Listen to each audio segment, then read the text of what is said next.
कलयुग की ऐसी 5 बातें जो भगवान श्री कृष्ण पहले ही बता चुके हैं।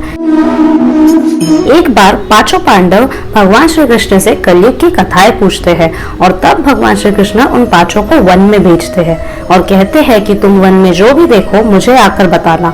युधिष्ठिर वन में 2 सूंड का हाथी देखते हैं, जिसका अर्थ बताते हुए भगवान श्री कृष्ण कहते हैं कि कलयुग में ऐसे लोग राज करेंगे जो बोलेंगे कुछ और करेंगे कुछ और। यह जनता का दोनों ओर से शोषण करेंगे। भीम वन में देखते हैं कि एक गाय अपने बछड़े को इतना चाट रही थी कि उसका रक्त निकलने लगता है, जिसका अर्थ बताते हुए श्री कृष्ण कहते हैं कि कलयुग के माता पिता अपनी संतानों से इतना प्रेम करेंगे कि वही उनकी विकास में बाधा बनकर रह जाएगा। खुद का बेटा यदि सन्यासी बनता है तो रोएंगे, परंतु यदि दूसरे का बच्चा सन्यासी बनता है तो उसके दर्शन करने जाएंगे। कलयुग के माता पिता अपने बच्चों को सिर्फ माया में ही बांध कर रखना पसंद करेंगे। उसको विस्तार से बताते हुए भगवान श्री कृष्ण कहते हैं कि कलयुग में आपकी संतान आपकी नहीं रहेगी। लड़के अपनी पत्नियों की अमानत रहेंगे और लड़कियां अपने पति की अमानत रहेगी। अर्जुन वन में एक पक्षी को देखते हैं जिसके पंखों पर वेद लिखे हुए थे, परंतु फिर भी वह इंसान का मांस खा रहा था, जिसका अर्थ बताते हुए श्री कृष्ण कहते हैं कि कलयुग में वेदों को जानेगा हर कोई, परंतु कोई उसका पालन नहीं करेगा।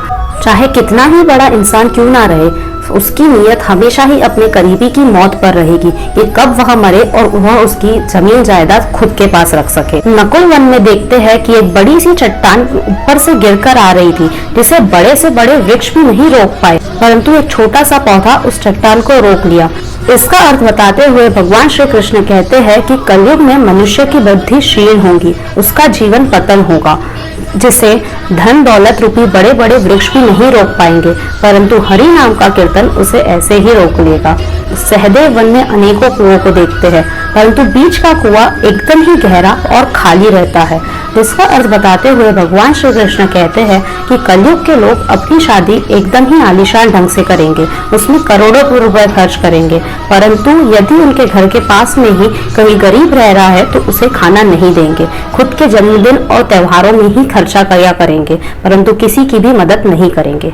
यदि आप इन सब से अलग है तो आप इस कलयुग से भी अलग हैं।